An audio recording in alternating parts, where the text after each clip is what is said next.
हमारे साथ है पप्पू यादव और आज खास बातचीत इस वजह से क्योंकि एक तस्वीर जो है वो वायरल हो रही है और तस्वीर है पप्पू यादव और आनंद मोहन जो कि दोनों सीमांचल के इलाके से आते हैं और अपने समय में किसी परिचय के मोहताज नहीं है, लेकिन जिस तरीके से दोनों राजनीति में आगे बढ़े हैं और जिस तरीके से सामाजिक स्तर पे भी एक जो दूरियां रही या जिस तरीके से कहें कि खुला एक आपस में जो विरोध रहा है वो भी जग जाहिर रहा है। और अब जब मौका था यहाँ पे पारिवारिक और जो आपस में एक दूसरे के साथ मुलाकात हुई तो फिर एक भावनात्मक तस्वीर जो है वो सामने निकल कर आई है। इन तमाम बातों पर चर्चा के लिए हमारे साथ पप्पू यादव हैं, उनसे हम बात करते हैं।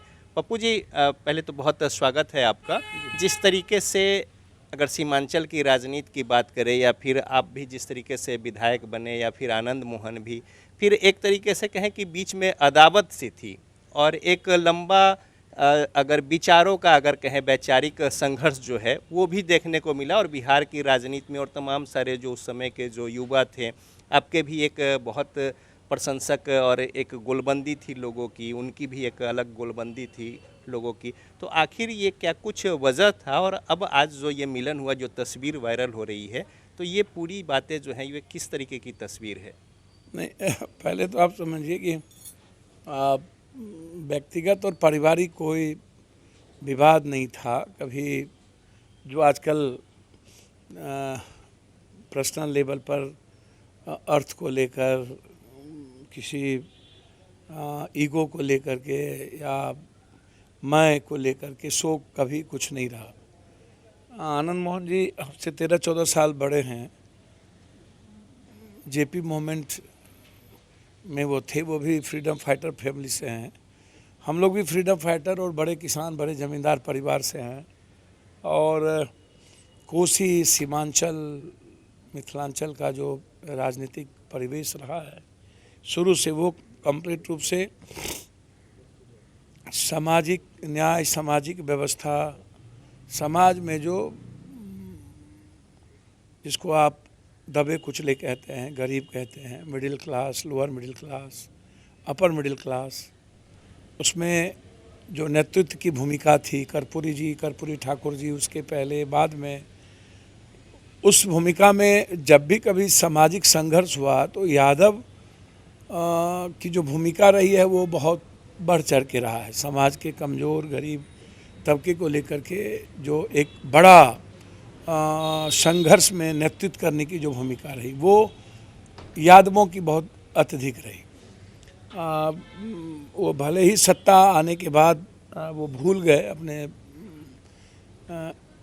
उस सेवा करने की चीज़ों को, लेकिन आनंद मोहन जी का उदय हुआ, आनंद मोहन जी का जो राजनीतिक संघर्ष या हीरोइज्म कैरेक्टर रहा, पप्पू यादव का जो लोगों ने एक सपोर्ट किया जिस तरीके से, आनंद मोहन जी को टिकट मिल गया जनता दल से तो लोगों ने कहा पप्पू यादव को क्यों नहीं, तो लोगों ने, सिंहेश्वर के लोगों ने हमको इंडिपेंडेंट चुनाव जिता दिया। उसके पहले मणिकांत झा अब सहरसा में, अब पूरे जाति को आप गाली नहीं दे सकते, या नहीं कह सकते। अब मणिकांत झा जी हीरो थे ब्राह्मण में तो उससे जुड़ जाता था, आनंद मोहन जी आए तो राजपूत से जुड़ गए। गुलाब यादव को अस्पतालों में इन पर आरोप लगा कि जाके उनके हाथ काट दिए तलवार से, तो यादवों और ब्राह्मण एक हो गए सहरसा में। फिर बीच में दिनेश जी का उदय हुआ। उसके पहले अर्जुन यादव कोसी में थे। अर्जुन यादव और आनंद मोहन जी के बीच सामाजिक संघर्ष को लेकर के लंबा अदावत रही, और उसी बीच में आनंद नगर, आनंदपुर, आनंदपल्ली, एक आनंद मार्गी परिवार और complete education, spiritual education Banka के जठोर जमुआ जंगल से लेकर के और पुरुलिया के आनंद नगर के जंगल से लेकर के आनंदपल्ली, सुपौल का लेकर के, और पप्पू यादव का उदय, पप्पू यादव का सामाजिक संघर्ष में आना। उस वक्त कर्पूरी ठाकुर जी के खिलाफ नारा लोग लगाते थे, ये आरक्षण कहाँ से आई, कर्पूरी के माँ भी आई।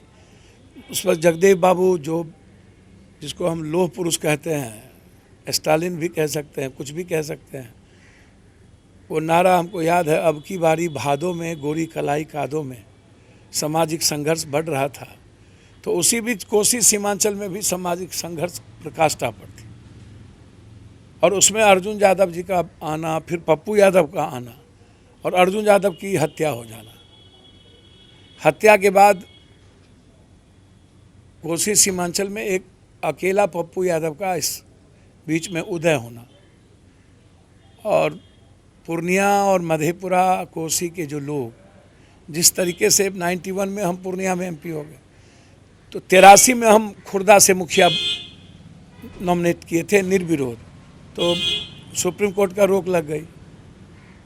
तो उसके पहले 82-83 की बात है, जब संघर्ष प्रचंड पे था और कहीं पूर्णिया में यादव भूमिहार एक तरफ थे, राजपूत समाज के लोग का लीडरशिप अलग था। उसी तरह सहरसा में ब्राह्मण यादव एक तरफ थे और राजपूत समाज के अलग था। उसी बीच में आनंद मोहन जी का उदय हुआ।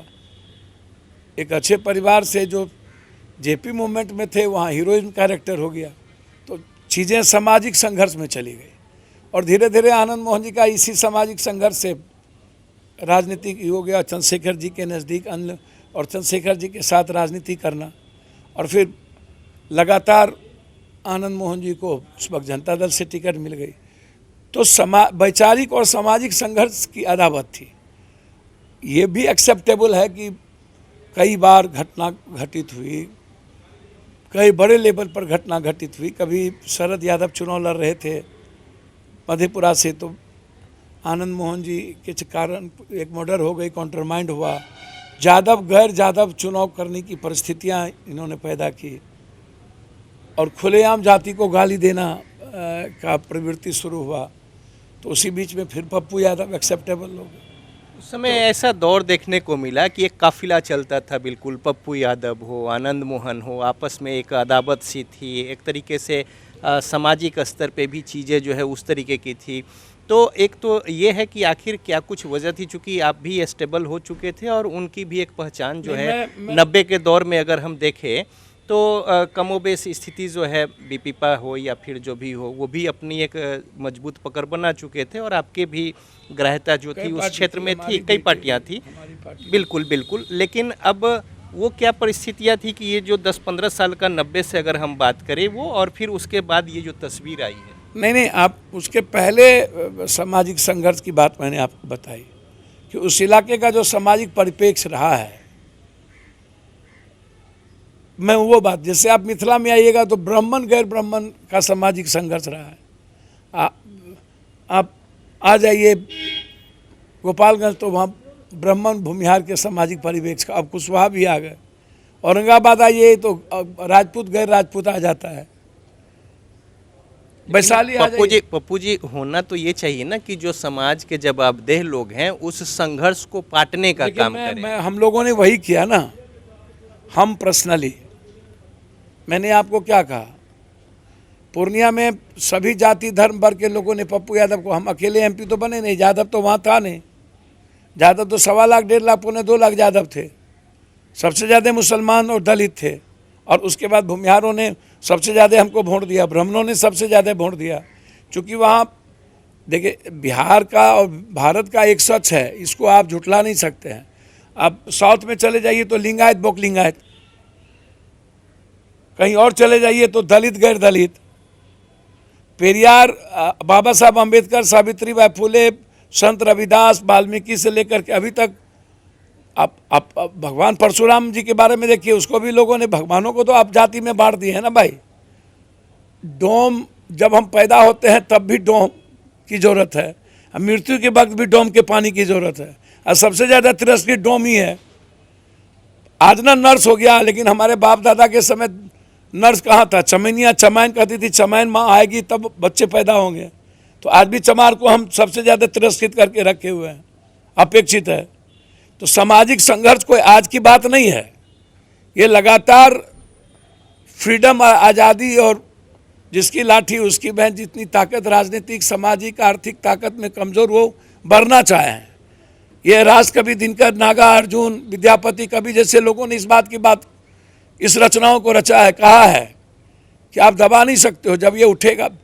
तो उस भूमिका में सामाजिक संघर्ष थी। कोई इसको मार दो, इसको, इस समाज को गाली दे दो, या इस आनंद मोहन जी में एक जज्बात, जुनून, पागलपन था क्षत्रिय के लीडरशिप को लेके, उसी में तो आगे बढ़े वो। और फिर चंद्रशेखर जी के बारे में जो जाना जाता रहा है, फिर जो तो एमएलए बन गए, तो पप्पू यादव रिवेंज में ही तो पिछड़ों ने, गरीबों ने, दलितों ने सीएसआर से एमएलए बना दिया। 91 में हम एमपी पूर्णिया से हो गए, फिर 95 में काउंटरमाइंड के बाद हो गए। और हमने इन चीज़ों को बहुत बेहतर तरीके से पाटा। बड़ी घटना कई बार घटी, हमने उसको रोकने का प्रयास किया। पामा में दलित वर्सेस राजपूत हुए, हम वहाँ गए, वहाँ भी बड़ी घटना घटित होते होते बची, जिसमें हमारे मित्र संजय श्रीवास्तव मारे गए।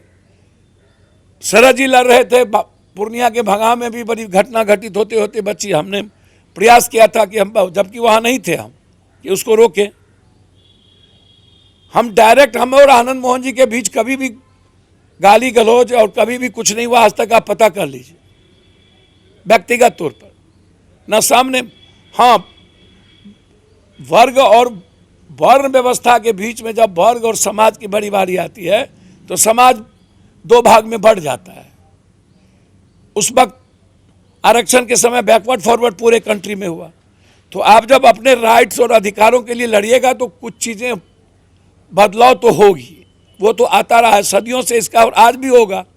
अभी जो कोर्ट ने एक निर्णय दिया है, कानून से इतर ऊंची जात के गरीबों को आरक्षण मिलना चाहिए, मैं इसका स्वागत करता हूं। मैंने, और मुझे अच्छा लगेगा कि ऊंची, ये चीज़ तो कर्पूरी ठाकुर जी ने भी ऊंची जात के महिलाओं को 3% आरक्षण दिया था, आज की बात नहीं है। कर्पूरी ठाकुर जी के बारे में जितना कहा जाए कम होगा।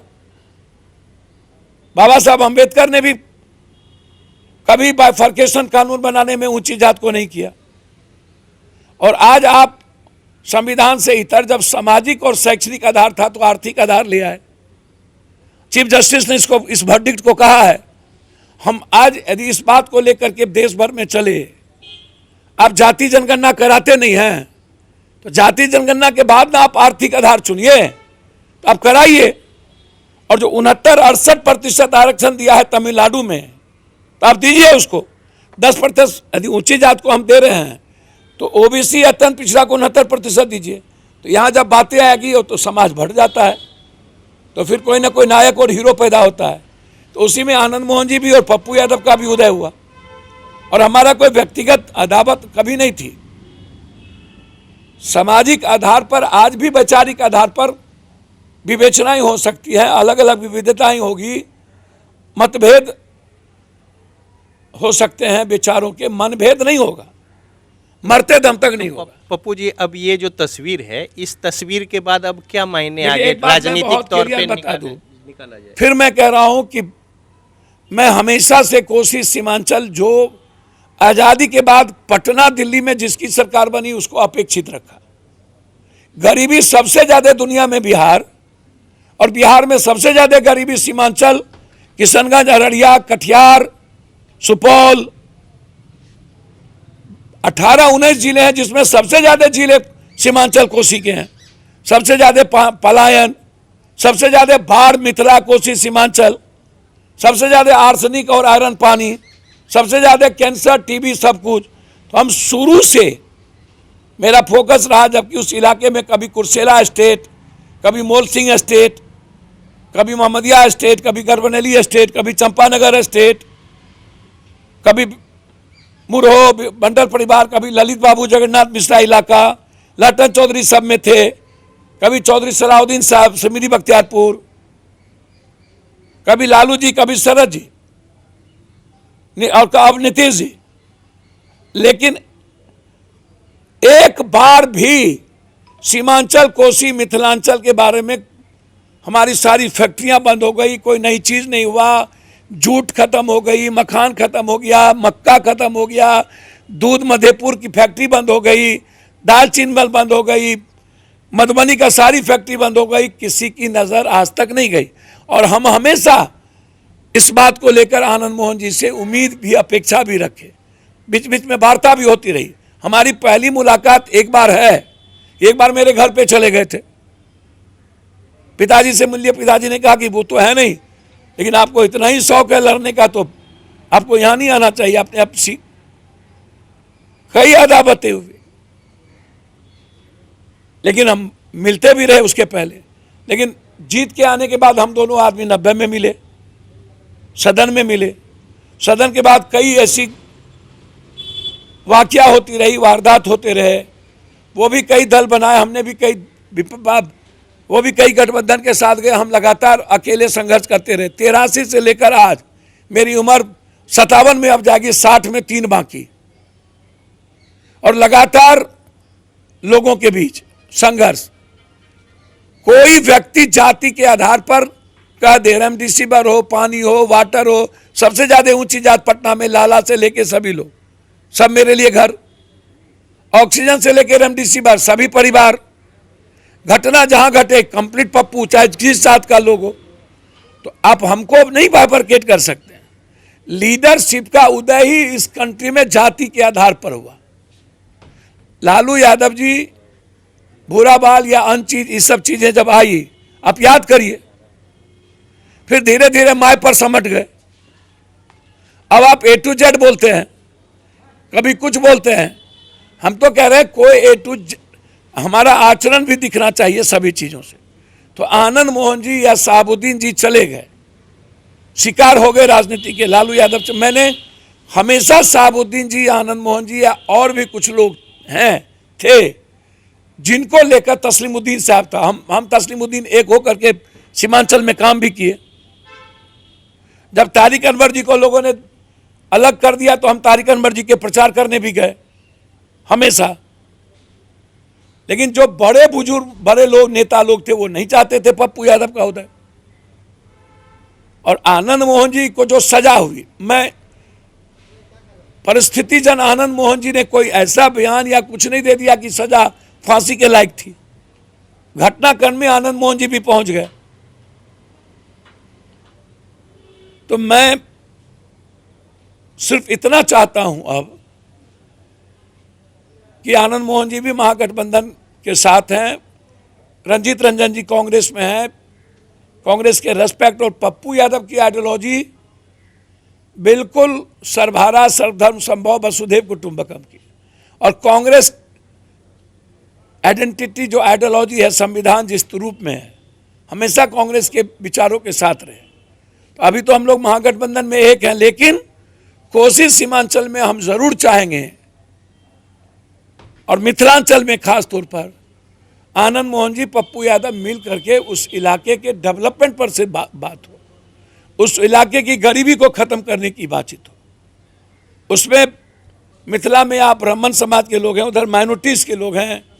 सबसे ज्यादा सीमांचल कोसी में जो है ओबीसी, अत्यंत पिछड़ा माइनॉरिटीज के लोग हैं, सबसे अत्यधिक।